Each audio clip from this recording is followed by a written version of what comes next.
Hi, everyone. My name is Ben Opapari, and this is the Songwriters on Process podcast. Since 2010, I've been interviewing songwriters about their writing process. And on this podcast, we go deep, deep, deep into the writing process, far deeper than the usual. Do you start with the lyrics or the music question? By way of background, I have a PhD in English literature, and I'm a prose writer myself. I'm not a songwriter. In fact, I've never written a song in my life. But my goal has always been to treat songwriters the same way that we treat prose writers and poets, just as writers, plain and simple, and have always been interested in the writing process. This is an intelligent conversation between two writers. And on this podcast, like I said, we go deep into the process. We talk about rituals, the seeds of inspiration, the role of movement on the process, writer's block, the revision process, pens, pencils, types of paper, and of course, we talk about books. You can find all the archived interviews on the Songwriters on Podcast website and across all streaming platforms. And with that, let's dive into this week's episode. And today on the podcast, oh boy, did we have a blast. We have Deerlady. Deerlady is Magdalena Abrego and Mali Obomsawin. And I got to say, this was one of my favorite episodes I've done. Wow, did we have fun. So here's the story, how I found out about Deerlady. About 6 weeks ago, I was listening to my old college radio station, WTHS, Hope College in Holland, Michigan, and heard this song by Deerlady called Bounty. Never heard of the band, never heard of the song, but it's, you know, you have those moments when you hear a song and you just stop and you go, oh my God, who is this? What is this? This is amazing. So found out it was called Bounty by Deerlady, downloaded the album immediately and fell in love with it. It's one of my favorite albums. Well, it is my favorite album of the year by far. It's their debut, hopefully their debut. They will write many more. And it is called Greatest Hits. And it is fantastic. Stereo Gum a few weeks ago named them one of their bands to watch. And you can check out, that's a pretty in-depth piece on the band and it tells their backstory. But I'll share it with you briefly here. So Magdalena is a guitarist. She's in the faculty at New England Conservatory. And Mali is a bassist and jazz musician. They are both highly acclaimed, award-winning, outstanding musicians in their own right. And from what I understand, they wanted to be in a rock band, but what they're doing currently wouldn't allow them to do that.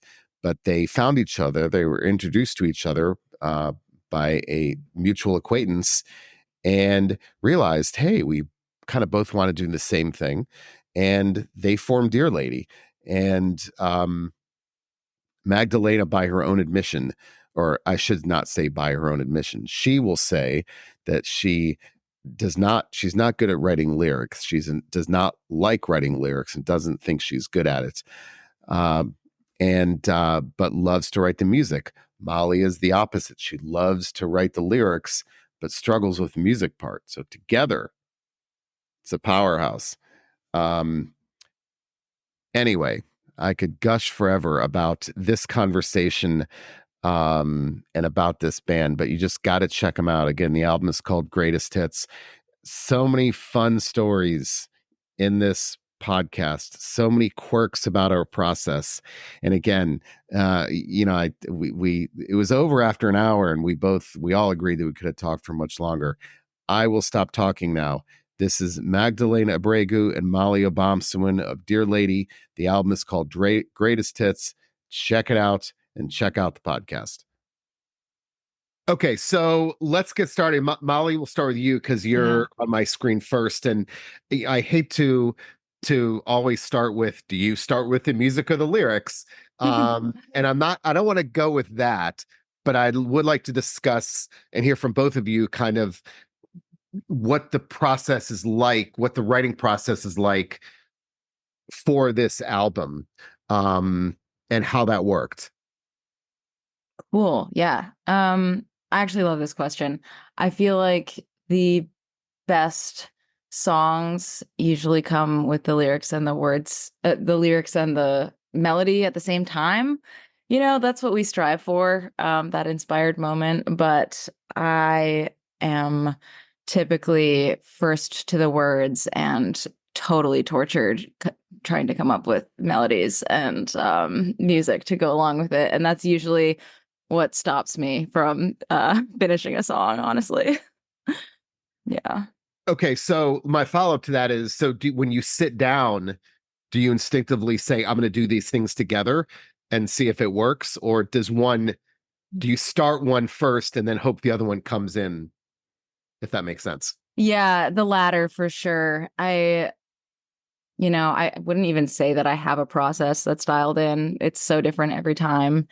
And I usually just am trying to exercise both muscles so that they can have a separate agreement, beyond me to work together. That I am hopefully like ready to let that happen when they're ready. Um, it's something that I feel I have zero mastery over whatsoever, frankly. But does that bother you? I mean, it's some songwriters, and I'll reference songwriters throughout the podcast just because I'm not one, and so these are the things they tell me. I guess, does that cause anxiety at that lack of mastery, or is it just this is what my process is, and that's actually the strength of it? If Yeah, kind of both. I mean, I feel like that's kind of the covenant that we have with the art, right? Is like I agree to never try to conquer you, or think that I can. That's how I feel about it. And instead, it's a relationship. And actually, I'm inspired by a lot of native painters. I've seen this like as a recurring theme where they're like, we like to work with elements that are impossible to control or really difficult to control, like watercolors, right? So that the piece has its own agency, kind of. And I kind of feel like my relationship to words is that way at the very least. I mean, I guess I'm also a free jazz musician, so maybe I have that relationship with sound too. But for me personally, I first really got excited about writing as like a teenager and discovering like the beat generation and like how like free flowing they were, right? And just like the stream of consciousness creation, which has obviously stuck with me and shaped who I am as an artist. But as a writer, I think like so much more often, and I'm sure you've heard this from other writers too, so much more often, like when it has blown out freely, it's better, and you can edit it and refine it, but I trust so much more the stuff that comes easily.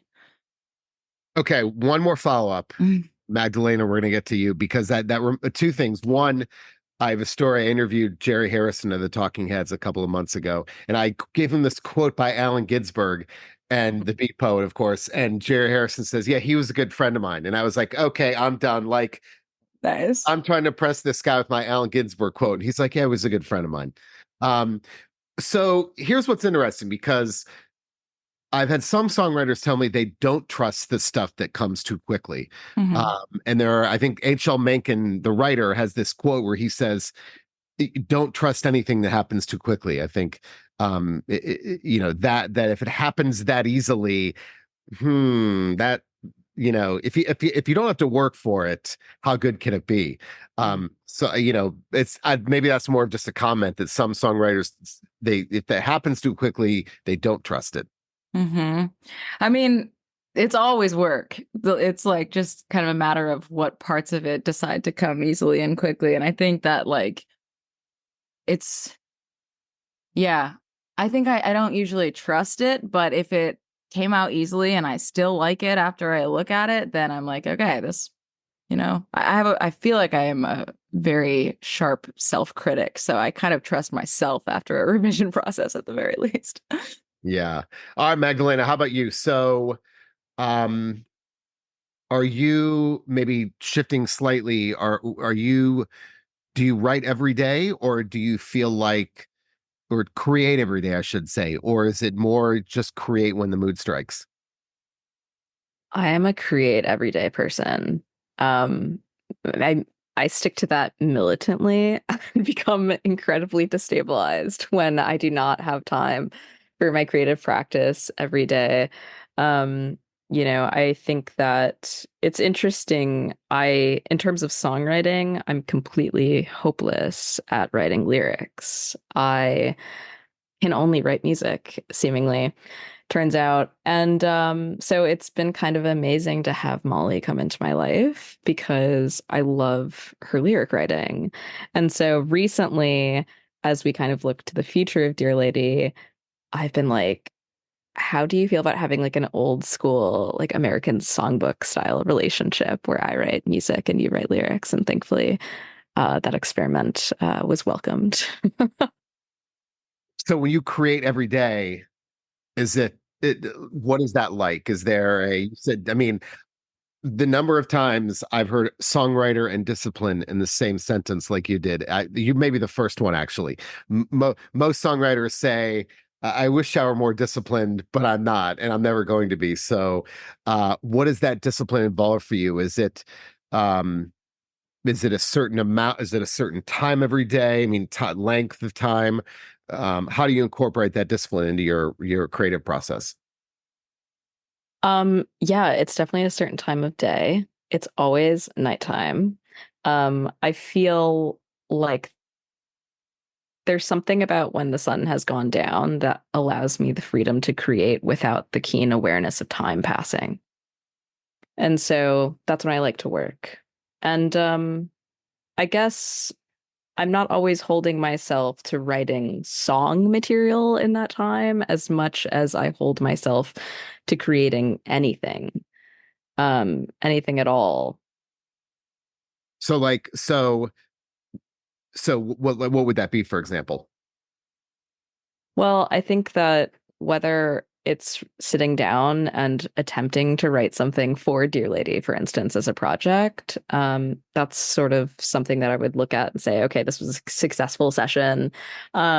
If I sat down and decided to just plug my guitar in and press record on my computer and play uninterrupted for 40 minutes, that would also feel like creative success to me. So it's a little bit ambiguous in that way. I feel like Or you're also flexible. underselling your process because Magdalena won't say this, but she's like an incredible visual artist and will just like make triptychs or any other number of like videos or which maybe is part of your process too. I feel like you should at least consider that part of your creative That's a nighttime good, activity. yeah, that's good. That's a good point. I guess, yeah, there's also freedom in media that all Mhm. feels like totally related and integral. And I feel very ritualistic in terms of the way that I create. Like I always create in this room, at least when I'm home. When I'm on the road, I don't hold myself to the same standard. But when I'm home, I'm in this room, it's nighttime. And yeah, I even have like very specific lighting. I'm incredibly meticulous when it comes to this. Okay. First of all, when you say nighttime, I love this, by the way. So when you say nighttime, what is nighttime to you? Like It's after when midnight? it's when the sun has gone down. Like Okay. once I have the freedom of no longer being aware of time Okay. passing, I feel like I'm allowed to create. And then do you write for a certain amount of time or is it a certain amount? That's a great question. Once I am free of the sun reminding me of the time, I turn this is going to sound absolutely absurd. I actually don't think I've ever talked about this publicly, but I collect hourglasses and I use those to measure my creative practice. And so I have hourglasses in different durations. Molly's face. Molly doesn't know this either about me. I'm not surprised though, honestly. I guess and you know what? What's not surprising about it probably is because I have a very deep relationship to objects. So for me, having like a specific chair to work in, having a specific hourglass with which to sort of like act as a body double is incredibly important to me. Okay. So the hourglasses, I just want to visualize this. So the hourglasses, explain how this works. So you just have a bunch of them lined up and then You turn one over. I do. So I've got a bunch of hourglasses. They typically live above my vinyl record player. I have this like floating shelf above my record collection. And I will set out with a specific intention for a certain duration. So, for instance, I can be very avoidant. I'm sure neither of you ever procrastinate, but I do. And it feels less intimidating to know that I at least only have to hold myself to this task for, let's say, 15 minutes versus just sitting down and saying, okay, Magdalena, you've got to finish that piece. Like, I'd rather just sit here and say for the next 15 minutes, my only job is to work on this piece. See, I go one further. And I'm the same way, but I create intentionally false deadlines. So a false deadline for me would not be, I'm going to write for 15 minutes, start the stopwatch. So what I'll do is, let's say if my wife and I are going out, I'll start a half hour before that because I have to stop after that half hour. And so that's a false forced deadline because I have to stop. Or if I have a phone call at 11, I'll start writing at 10 because I have to end in an hour. I learned that about myself because I go to New York City for work all the time. We live in the Washington, D.C. area. And I'll get more done in that 2.5 hour train ride than if I sat here, because when the train pulls into Penn Station, I have to stop. So I use that intentionally. I wouldn't have the discipline to say, right, for 15, but if I really don't have to stop after this. So you're actually much more disciplined than you think that because there's no need to stop after that 15. Yeah, that's so funny. I guess I do think of it as sort of like a micro deadline, but the reality is for me, I know the only thing that could get me to stop is myself. If I pulled into the train station and I felt like I was on a roll, I just wouldn't get off the train. This is my problem in life. Okay, so last question on that is, how did you discover that about yourself? I mean, why not just use the clock? That's a really great question. When did I discover this about myself? I think that I discovered this about myself when I was out of the context of a music institution. So much of my music education happened within the walls of an institution that have so many rules, both explicit and implied. And that certainly extends to your behavior even outside of class or outside of ensembles. Like the way that you practice is really prescribed a lot of the time. And then once you're free from music school, you kind of have to, I guess, draw up that prescription for yourself if you like structure, which, as you can tell. All right, Molly, so you mentioned painting. And a lot of songwriters tell me they get inspired by going to art galleries. But how does visual art, because I guess you could look at it this way, visual art gives you a break from the creative process just to kind of center you, or there are people that say literally the painting titles give them inspirations for song lyrics or song titles, or just maybe the painting itself. So I'd love to delve into that more as to how visual art affects your songwriting process. Okay, I know I said that thing about visual art, but I actually hardly at all with visual art. I think it's it's a great like representation of my philosophy, but I am much more reliant on words like poems, fiction, novels. I wouldn't say that I'm a voracious reader only because I read slowly, but I am very attached to reading fiction and poetry, and I collect words and turns of phrase and have all these little notebooks everywhere, and so that because it's just far enough removed from what I'm supposed to be doing, I think, and I really, yeah, I mean, the way that a poem can transport you is something that I aspire to, even in non-lyrical music, of course. Um, yeah. So I was going to ask you, we're going to talk about reading at some point. We'll get into it now. Yeah. Is There inspired by the Tommy Orange novel? In a way. It's kind of an I homage. have to know because I Yeah, love yeah. that book. I love that book. I've not read his Incredible new book. book. Oh my But I gosh, it's love it. incredible. So I was dying to ask you that question, and I was hoping the answer would be at least a little bit. So It's please. definitely related. It's definitely, I read that book, devoured it, read it twice actually, and then sent it to a boy that I was courting at the time, who is now my 4 years partner. And I was like, you've got to read this. And so the song is actually about, my relationship, which Yeah. really started with the book They're There. So incredible I book. love it. It is Yeah. incredible. Okay, so let's talk about favorite authors.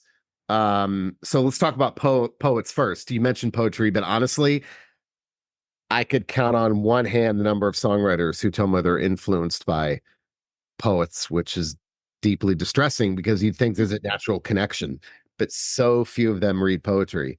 Uh, so, um, yeah, who are some of your favorites?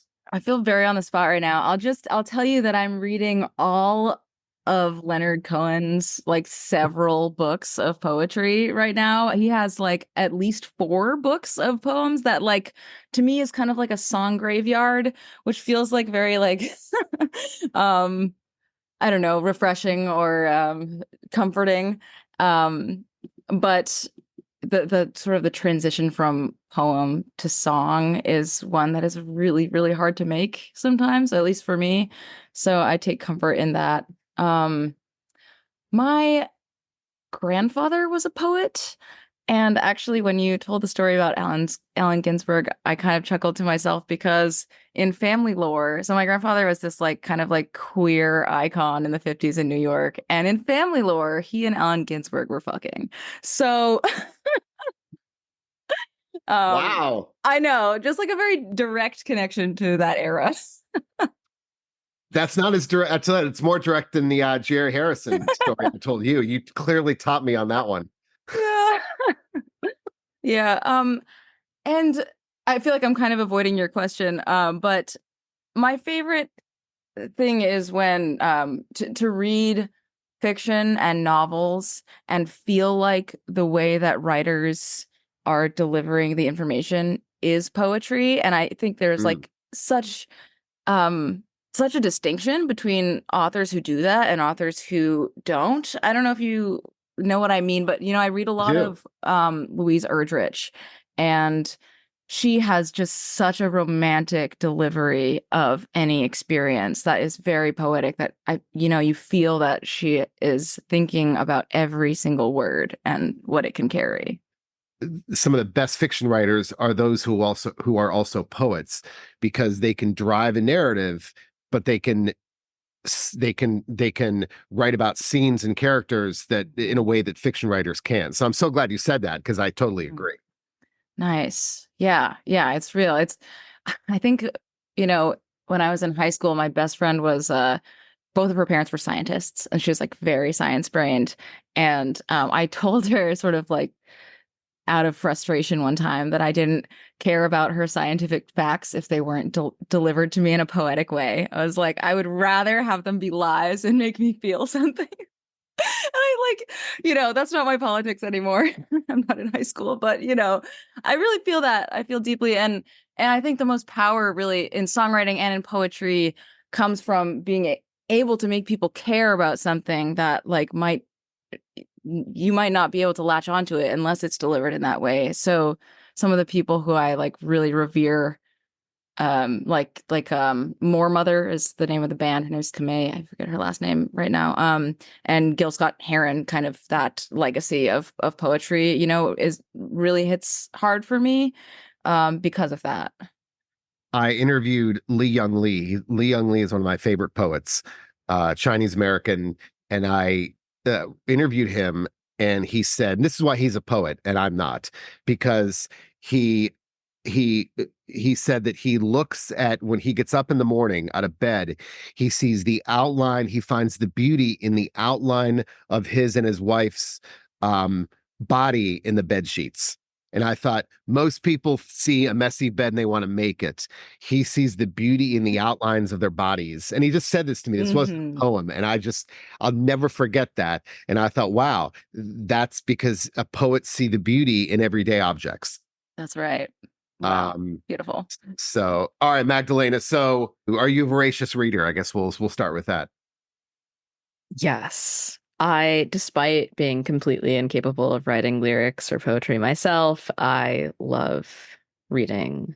And right now I'm reading a book by the author Hector Tobar. It's called Our Migrant Souls. It's nonfiction. I tend to read nonfiction, and it's really about the history of the myth of the word Latino, and the sort of like colonialist history behind that.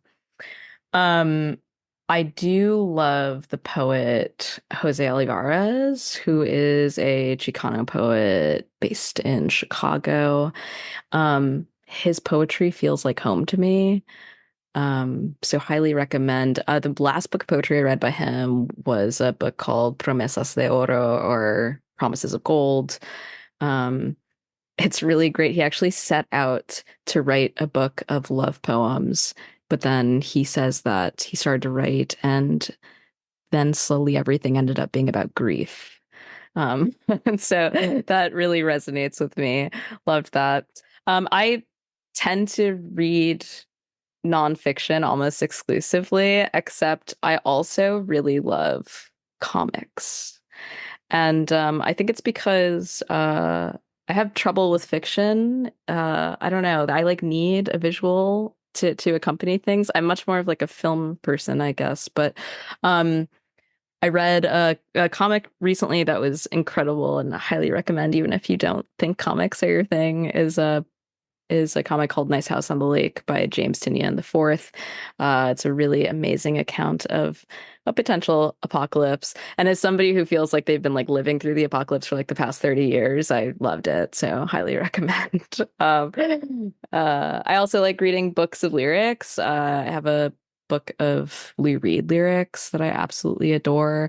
It's huge. I was reading it in public once, and this woman came up to me and said, "Oh, it's so great that you have kept your faith."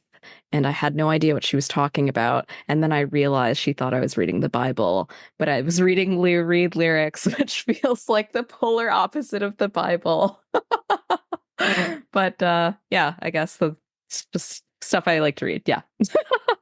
I'm just thinking about, wouldn't it be cool if she was actually thinking about the Lou Reed lyrics when she said that? I feel like that would be an amazing conversation. That would be so, so cool. Wow, she would be in Deerlady. My whole thing is whenever I finish reading something, the first thing I want to do is get another voice in my head. I don't want to read. I'm not the kind of person that says, oh, I'm going to read everything by that author. So I like reading short story anthologies, like that have, like the Best American Short Story Anthology comes out every year, and it's like 23 voices. And I love the idea that I read a short story and then I read another author, and it's not at all like the one I just read. And that's just me, but I learned that about myself. That I really enjoy that. Wow, this bears no similarity to what I just read.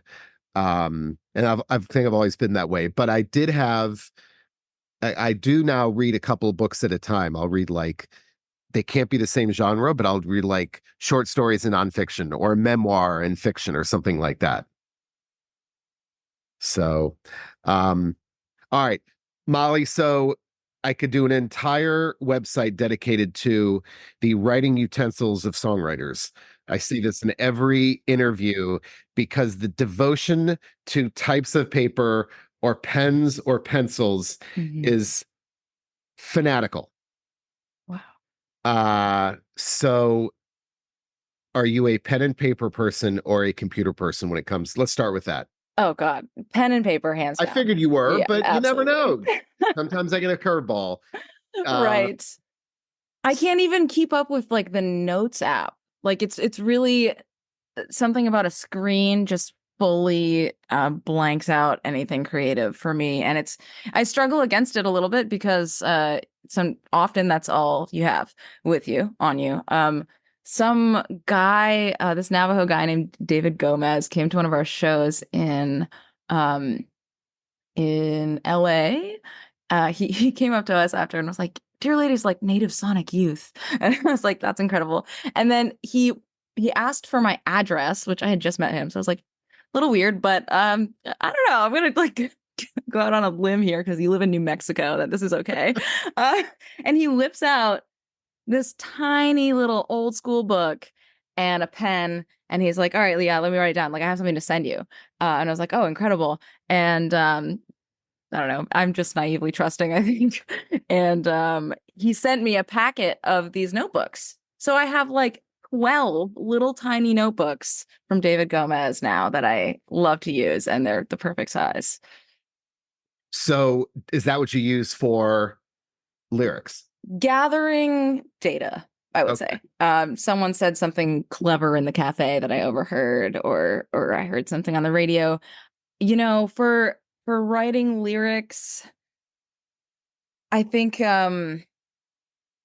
I definitely have some protocols in terms of I can't have a blank page in front of me. I don't know if anyone said that before, but it's so much more promising if I'm like writing sideways on like half of a page that was used for a grocery list or equations or something.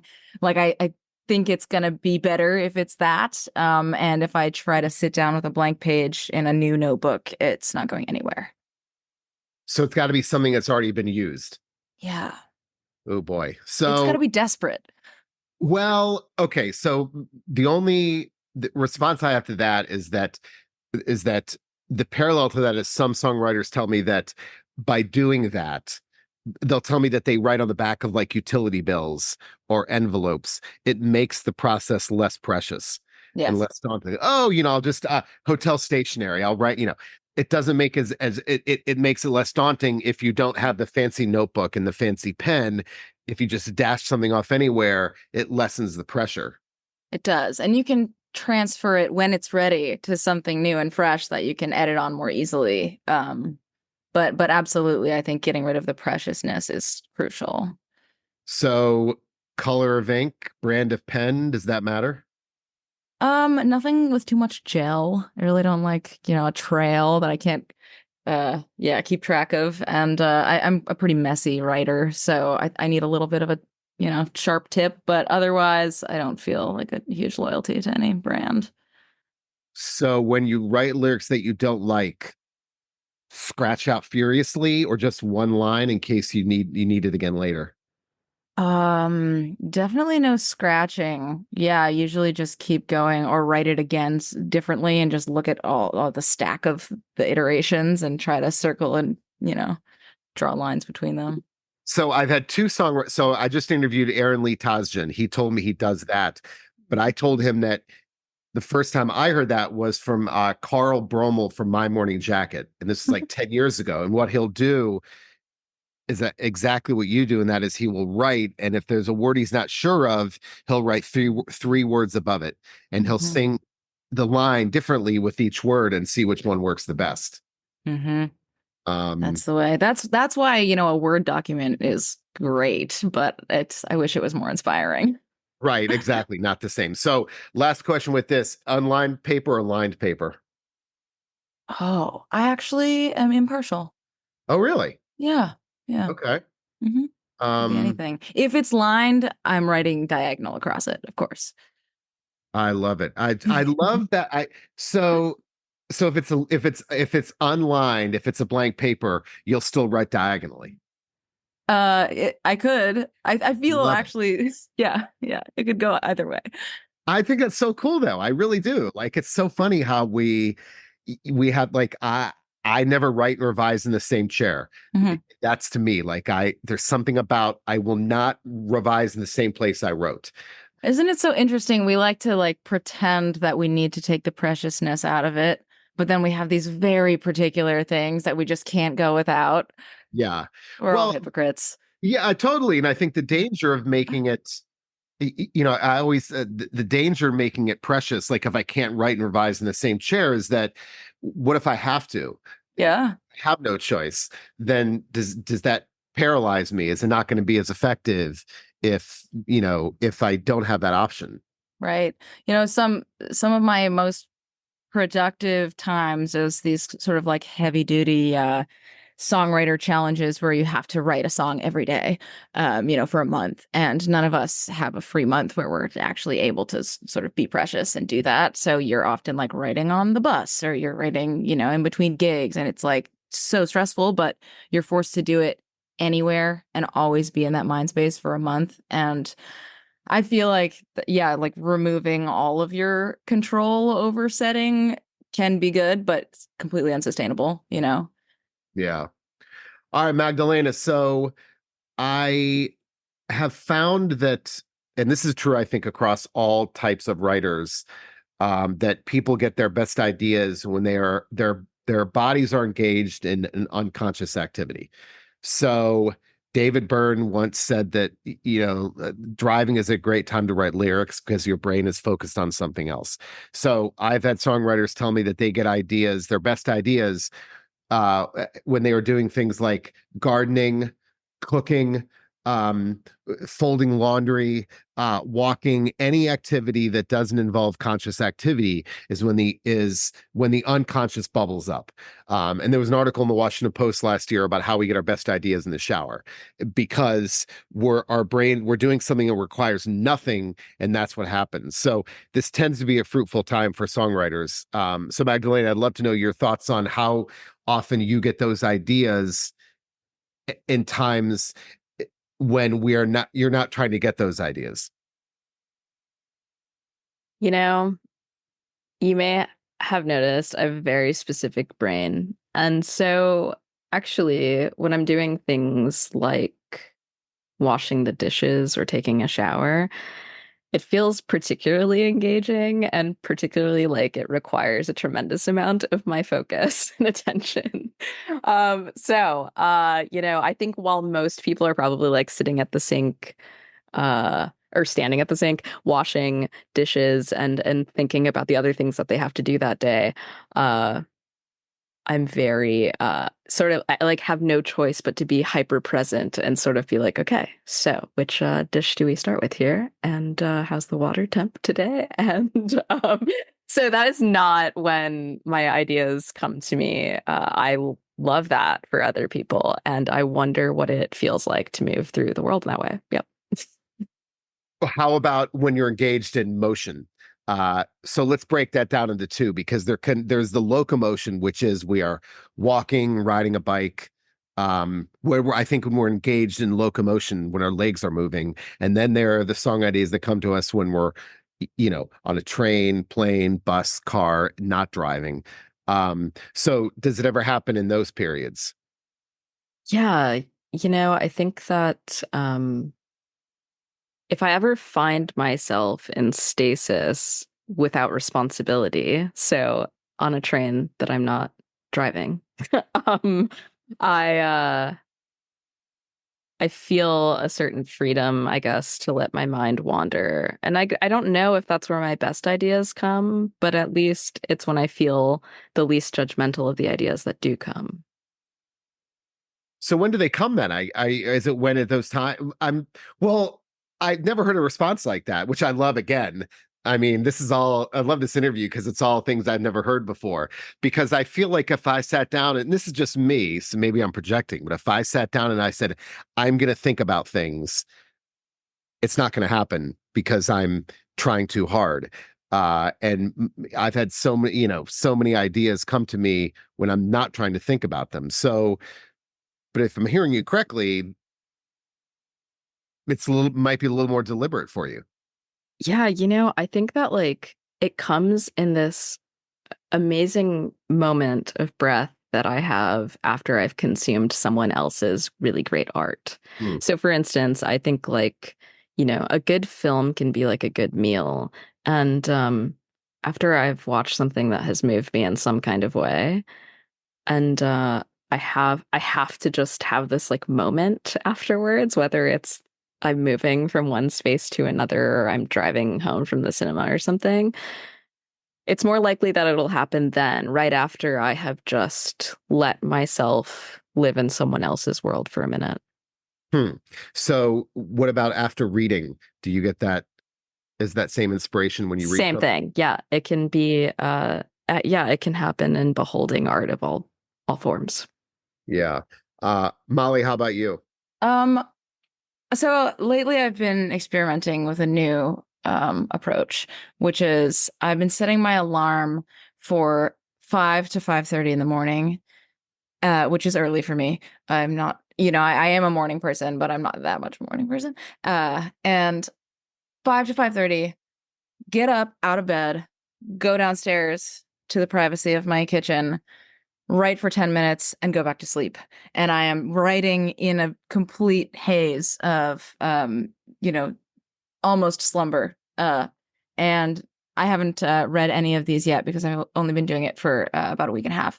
But I'm really excited for this approach because I don't really get ideas in motion or in, I avoid chores. So when I'm doing them, I'm like, just like chucking everything into my dresser without folding, like most of these sort of daily adult activities I avoid still like the plague. And I blame the piles of dishes on I was going to say my that I don't partner want and to my see, brother. So I I don't want to see that sink. yeah, you don't. Oh, yeah. Wait, so where did you discover this idea? So before you answer that, I guess Yeah. my question is, are you writing about, is this a dream journal or is it It's not anything. It's stream of consciousness. The first day that I did it, I had a particularly exciting dream that I was reflecting on how strange it was. So that definitely happens. And but the idea came from the fact that I'm often in that state of almost falling asleep when I will think of words. And in the past, and this is my whole life has been this way, and I will like force myself to get up, or I'll make the mistake of thinking I'll remember it in the next day and I won't. Right. And so I'm trying to manufacture that as a practice, because you can't really control it as you're falling asleep, but you can definitely control being in that liminal space when you wake up. If you wake yourself up kind of by surprise when you're not done with the REM cycle. So I always mention this. So people who listen to the podcast will hear me tell the story 100 times, but there was a study done, exactly the thing you're describing. There's a term for this state between consciousness and sleep. So when you're in that haze, like it's that state when you're not quite neither, you're kind of right in the middle. So what they did, and this I read about this in Scientific American, it's what Salvador Dali would do. And this is how they kind of discovered this. And there's a picture of him. He would sit in this uncomfortable chair with there's a picture of him with his arm outstretched, holding a skeleton key in his arm and a saucer on the floor under his arm. When he'd fall asleep, get to that moment, the skeleton key would fall from his hand, it would drop, it would wake him up, and he'd start to paint. And so they've actually replicated that with people in that state and found that that can be an especially fruitful time for creatives.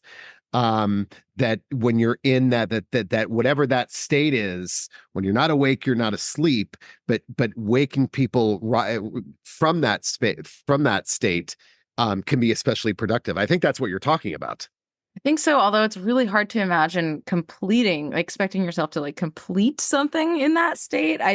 Painting seems like a lot more work to sign up for than a song or a verse. So how did you decide 10 minutes? 10 minutes. Because I will likely want to go back to sleep, more than anything. I don't want to be stuck awake at 5:30 in the morning. I was really hoping for a deep answer to No. that. No, okay. I want to go to sleep. So you're doing that every day. Yeah, lately. And could those be song ideas then? I hope so. I hope they don't get stuck as poems, because I'll never. I mean, I don't know. Maybe I'll pull Leonard Cohen and write a song graveyard poetry book and publish it to the world. But I hope there'll be songs. It's like I've been feeling very creatively malnourished lately, and I feel like I've been it's like that you're creatively malnourished when you're likening your creative process to taxes. But I feel like I've been paying quarterly taxes creatively, and I'm still expected to pay the full taxes in April right now. and so I'm trying to like create without pressure right now. Yeah. And that is, to me, that's the paradox, is that the more you make an effort to create without pressure, that in itself is pressure, isn't it? It's like writer's block happens at some point. With writer's block, you get writer's block not because you can't write, but because you're thinking too much about writer's block. Yeah. Yes. But I forgot to ask you this. So that ritual, are you a nighttime, otherwise a nighttime person? Is there a favorite room or chair that you need to get your best writing done? I feel like I've never had the luxury of enough sort of stability to have the same chair available to me at any given time. I've moved around and toured pretty much full time since I graduated college, and so I'm always in transit. I I am a morning person more than a nighttime person, and I think but it's that kind of uh tension between compromise, I guess, between like my brain is the best when I just wake up, but my creativity might be the best later in the day. And I think my favorite ritual is to just have, like a week to myself so that I can be in constant consumption of coffee and, delivery of lyrics to a page, or, just whenever it strikes, and I'm always available. So with the album, so how did that actually work, the creative process with the album? So was it you're writing the lyrics and Magdalena's writing the music? I mean, how did that actually work with the songs? So at the time that I wrote the album, up until the time that I had booked the session, I had not met Magdalena. Okay, I remember reading that in an interview. Yeah.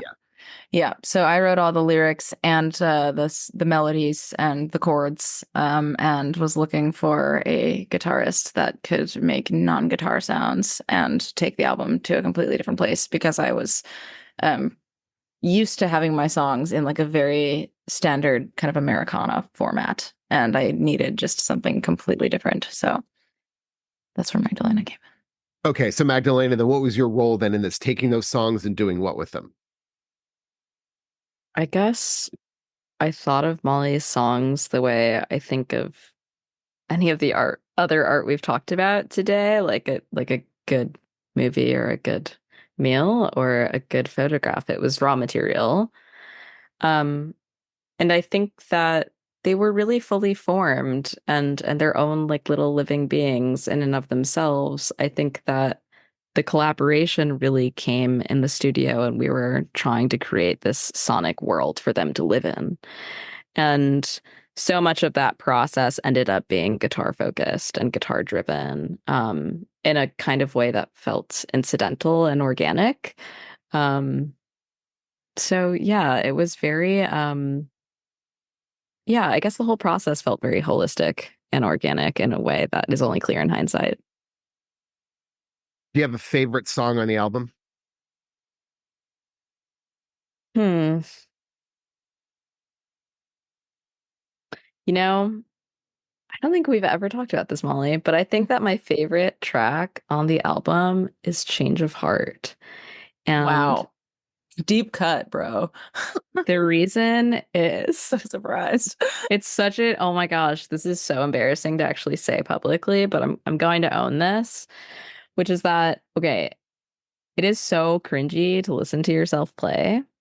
And I remember when I first listened down to the record, it was the one track I didn't cringe at myself playing. That's a low bar. I was gonna say. Yeah. So now it's just my favorite track. So I'm like, this is where I hate myself the least. Welcome to being a professional musician, I guess. Wow. Wow. I was thinking a lot about surrealism in the kind of modern pop media when we were making this album, and I think that was like that was like the scaffolding of the room that we were trying to put this music in. Thinking about like the show Atlanta, right? Or the new like Get Out and Nope, and like these films, right? These horror films, and Reservation Dogs as well, right? These elements of surrealism, and I wanted to put those, like, put my songs in conversation with that movement of, like, it is surreal and kind of horror to be a colonized person in America right now, and what does that sound like, and obviously we didn't make like a haunted house sounding album, but it was definitely in the backdrop sonically, and in the conversations that Magdalena and I had about the album, and I feel like my favorite track of the album is probably Believer. I don't really know that we did that like thoroughly on Believer in terms of surrealism, but I wrote it the night before the last recording session, and I introduced it to the band the last night of our time in the studio, and they learned it very quickly. And I was like, is this, I don't know, is this something, and it became my favorite track. And the like tiny moments of strangeness that will, you probably won't pick up on like psychologically, but your body will, are the things that really moved me in that song. I think it's like the last verse, we go into this kind of mode on our instruments that we're making the pitch warble in ways that you really don't typically expect. And it's more of a feeling than an identifiable thing, although you can with music theory like identify what's happening. You don't usually hear like the bass, the driving like rock quarter note, eighth note bass line like warbling in pitch. It creates like a very strange uneasiness, and I think that we did that, and I like that. And that's it for today's episode. Hope you enjoyed it. Don't forget my book, Desolation, a heavy metal memoir by Mark Morton with Benno Papari, that is me, comes out June 25th on Hachette Books. Mark is a good friend of mine. He is one of the guitarists in the band Lamb of God, and this is his memoir. It's a damn good book, if I do say so myself. But again, that book is out June 25th on Hachette Books. You can pre-order it now everywhere, your favorite online bookstore. So be sure to do that. The site, Songwriters on Podcast, contains all of the archived episodes of the podcast. Of course, you can find them on all streaming platforms as well, but they're also on the site. I only have had the podcast for about I don't think even 2 years. Before that, all of the interviews were transcribed, and that took a lot of work. And that's why I started the podcast. So if you want to read the interviews that I did before the podcast, they are on Songwriters on Podcast as well. There are about 200 of them going back to 2010. So check those out. If you want to get a hold of me, ben@songwritersonprocess.com, or fill out a form on the website. I'm here for your questions, your complaints, your concerns, or your interview suggestions. I'd love getting those as well. So hit me up. I will try to respond. So that's it, everyone. Have a great day and see you next time.